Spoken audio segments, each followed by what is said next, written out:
Voces de cambio. Voces de cambio. Educación, política, economía, ciencia y tecnología, salud, cultura y toda una diversidad de temas en las Voces de Cambio. En las Voces de Cambio. Estamos aquí nuevamente en el programa de Cambio y estamos tratando un problema que tiene, pues, tuvo 11 semanas parada la universidad. Y ahora nos toca platicar con uno de los integrantes de este movimiento de rechazados, perteneciente a la casa 2 de octubre. Él se llama Alejandro Cortés, es estudiante de la Escuela de Químico Farmacobiología, va en quinto semestre y vamos a hablar fundamentalmente de las expulsiones en las casas para estudiantes. Alejandro, ¿nos quisieras platicar? Decías que había dos tipos de expulsiones, que hubo dos tipos de expulsiones. La primera era en el sentido que la autoridad reprimió a las compañeras que estaban utilizando o expulsó a las compañeras que estaban luchando en contra del cobro de cuotas, o sea, por la gratuidad de la educación. Corrió a 30 compañeras. Platícanos ese proceso y cuándo fue más o menos. Sí, vamos a tratar de recordar un poquito y hacer como la cronología de los hechos respecto a las expulsiones. Antes de que pasara lo de la expulsión en la Casa América y Casa Rosa, hubo una expulsión anterior en Casa Exacarriaga, y todo es a partir de la represión que sufrimos el 28 de abril del 2012, cuando ingresó la fuerza pública a las casas del estudiante y hubo presos políticos. Cada que hay un movimiento social se deja ver toda la descomposición que Rectoría y el Estado, el gobierno del Estado, fomenta al interior de las casas mediante agentes que actúan de manera policíaca para ir eliminando un poquito la efervescencia social o algunas luchas que se dan para reivindicar derechos. Entonces... Te interrumpo un cachito. Bueno, estamos hablando de que hubo 3 casas que fueron depuradas fundamentalmente buscar depurarlas por parte de la autoridad. O sea, esto es gente que está involucrada en cosas por la gratuidad, por ejemplo, o la lucha social, llegan y los expulsan. 2012, más o menos, son gente de la casa Rosa Luxemburgo, que es mujer, de mujeres, la América Libre de mujeres, y la Isaac Arriaga, que es de hombres. ¿Estamos de acuerdo de eso? Sí. ¿Qué otra cosa? Bueno, después de que sucedió eso, se dejó ver que había personas infiltradas, porque al momento en el que se hicieron algunos desmanes, destrozos, pues eran personas que siempre estuvieron afines a Rectoría y que perjudicaron al movimiento. Fueron el medio para criminalizar nuestro movimiento. Tenemos una limpia por parte de la autoridad de gente que estaba vinculada con la lucha estudiantil, o sea, los derechos de los estudiantes, la gratuidad, lo de Ayotzinapa, etcétera, etcétera. Después viene el otro tipo, o sea, ustedes, las casas como las bases, en la asamblea, ahora expulsan ustedes a estudiantes que ustedes consideran que son gente afín a la autoridad y que ha estado boicoteando lo que es la lucha que ustedes mantuvieron durante 11 semanas para lograr el ingreso de más compañeros. ¿Así es? Sí, principalmente porque pues estuvimos con una lucha muy difícil en la que se criminalizó el movimiento por fuera, por todos los medios, que se trataba de hacernos ver mal frente a la sociedad. Entonces al interior de las casas pues no fue la excepción. También tuvimos ese problema y pues dentro de las mismas casas los infiltrados estuvieron haciendo el papel de boicot y estuvieron pues tratando de impedir que se llevaran a cabo actividades y violentando más que nada los principios y la autonomía. Habla sobre el asunto de la injerencia o de una prensa que está al servicio de los intereses de la autoridad, o sea, pues es muy evidente que se refieren ustedes fundamentalmente a universitas, ¿verdad? Me imagino. Porque, bueno, esta empresa, me imagino, o gentes que están ahí, no sabemos de dónde obtienen recursos, es algo que no tenemos claro, ¿sí? Puede ser una agencia de la misma universidad, no lo sé, pero lo que sí es que, por ejemplo, Universitas maneja mucho la criminalización en contra de este movimiento, o sea, todos sus videos son en contra de este movimiento. Por ejemplo, a mí me llamó mucho la atención que hablan de cuando se supone que los estudiantes robaron peces y que hicieron saqueo ahí en el laboratorio de acuicultura.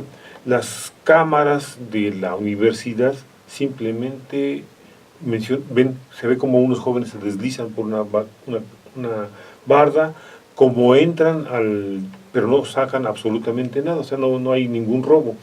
Y sin embargo, eso hicieron un escándalo pues muy grande, ¿no? Desde mi punto de vista.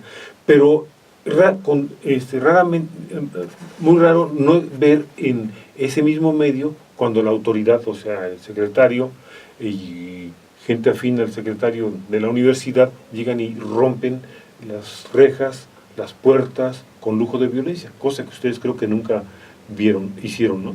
¿O sí hay algo de eso? Pues miren, es que primero tenemos que recordar que Universitas está en la nómina de rectoría y que no nos sorprenda que también estén obteniendo recursos de la caja chica que le llaman comúnmente, que tiene asuntos estudiantiles, que es de donde sale el dinero para patrocinar a los infiltrados que tiene dentro de las casas. Entonces, esa relación en cuanto a rector, más bien Universitas, y con lo que sucede tanto en las tomas o en los movimientos o en las casas del estudiante, pues coincide con ese papel de infiltrado.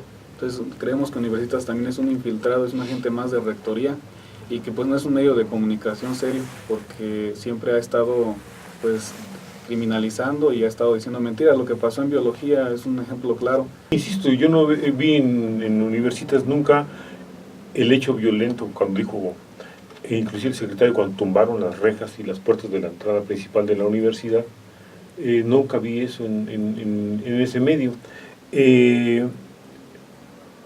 La otra que yo quiero tocar contigo es, ¿cuáles son los peligros que ustedes ven con respecto a todo esto del movimiento de las casas o de la existencia de las casas para estudiantes? Pues nosotros vemos que corremos un grave peligro porque han estado intentando desaparecer las casas sistemáticamente. Si nos vamos a la historia, pues desde que se fundaron siempre ha habido su desaparición y ha habido una refundación.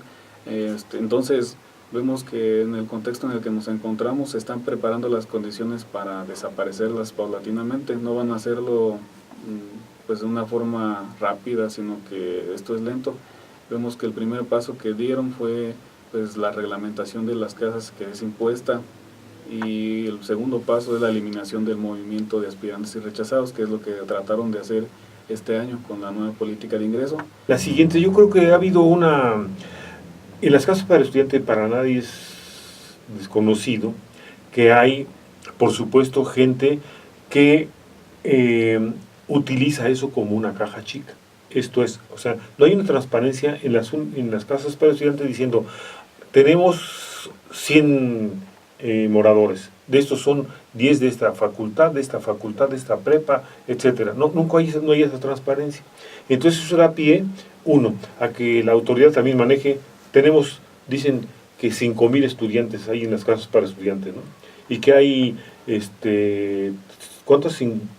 35 casas para estudiantes, pero no dicen cuántas hay en la 1, en la 2, en la 3, en la 4, en la 5. Entonces, ellos dicen 5,000 en 35, entonces no es lo mismo una casa que otra, tienen cosas muy diferentes. ¿Cómo lo podrías, yo siento que hay ahí una cooptación o un arreglo entre las casas y asuntos estudiantiles donde permitimos manejar el dinero sin transparencia? Sí, sobre eso pues nosotros hemos visto que siempre ha habido pues mafias al interior de la universidad, y esto viene desde la comisión de rectoría hasta las casas del estudiante, y es una misma línea que se maneja también en todas las facultades. Entonces la caja chica es utilizada para patrocinar campañas de consejeros universitarios, alumnos, directores, profesores, incluso para poner al rector. Por eso vemos que tanta insistencia a nosotros culparnos del déficit de la universidad, porque Asuntos Estudiantiles, a través de su caja chica, pues justifica todo ese gasto que se hace a las casas del estudiante. Y como no hay transparencia, como no hay algo con lo que se pueda demostrar que no es así, por eso es que se aprovechan. Pero nosotros siempre hemos pedido la transparencia, hemos exigido que ya no se nos esté culpando del déficit de la universidad y que las autoridades también pues den cuenta sobre el recurso, sobre el gasto que ellos tienen, en dónde lo destinan, porque ellos dicen que hay 35 casas del estudiante, pero si vamos a los domicilios de donde realmente están ubicadas estas casas, vemos que hay algunas que no existen, que solamente son las llamadas casas fantasmas, que solamente están en los documentos y tienen el nombre, pero que en lo físico no existen. Entonces ese recurso a dónde se está yendo es lo que hemos estado denunciando también nosotros, y quisiéramos que pues tanto el gobierno del estado como la auditoría pudiera ya ir a asuntos estudiantiles a auditar sobre este recurso para que se den cuenta realmente que las casas del estudiante no gastan ni siquiera la mitad de lo que se ha dicho. Circulan fotos donde está el responsable de asuntos estudiantiles con otros jóvenes de diferentes casas, departiendo vino costoso, etcétera, etcétera, ¿no? Entonces son fotografías que circulan en la red, en las redes sociales, y dice uno, bueno, entonces, ¿qué es lo que está pasando? ¿No? Como una gente que está viviendo con alumnos y con gentes de las casas para estudiantes sea el que esté controlando todo esto. O sea, se ve que hay muchas cosas por resolver. La otra es pues lo que tú quisieras terminar, porque ya la compañera ya nos marcó aquí el tiempo, con lo que tú pienses que sigue, ¿no? Sí, pues ahorita, como veo yo las cosas, estamos en un proceso en el que se debe de reagrupar la organización, que debe de marcar bien la línea divisoria entre las cuestiones internas y las externas. Me refiero a rectoría y a todos sus intereses que son ajenos a lo que realmente necesita nuestra universidad y nuestras casas. Velar por la autonomía de las casas del estudiante, por la autonomía de la universidad, por la democratización en el proceso de la elección del rector, y también pugnar porque se abran más facultades, más institutos, que haya mayor recurso para la universidad, para la investigación, que se exija ese presupuesto a la federación, y además también pues garantizar que la educación siga siendo gratuita y que no se elitice, porque los intentos de rectoría, los últimos intentos han estado orientados hacia eso, y a nosotros como casas del estudiante y coherentes con nuestros principios tenemos que defender estos logros históricos que nos han heredado algunos próceres de nuestra máxima casa de estudios, y que pues vamos a hacer todo lo posible para seguir impulsando la defensa de la educación pública al interior de la universidad y para elevar su nivel académico. Pues muy bien, Alejandro, ¿alguna cosa con la que tú quisieras despedirte así? Pues solamente darle las gracias por el espacio, porque pues son muy pocos los medios de comunicación que nos abren sus puertas. La mayoría de los medios lo hacen para criminalizarnos, y pues para nosotros es muy importante poder haber estado aquí. Me brinco otra vuelta hacia atrás. ¿Ustedes consideran que hubo un verdadero diálogo con la rectoría? Creo que no, creo que todo fue una simulación de diálogo y fue una serie de montajes que ellos mismos prepararon para poder pues aparentar una apertura y transparencia la cual nunca existió. Voces de cambio, educación, política, economía, ciencia y tecnología, salud cultura, y toda una diversidad de temas en las Voces de Cambio. en las Voces de Cambio.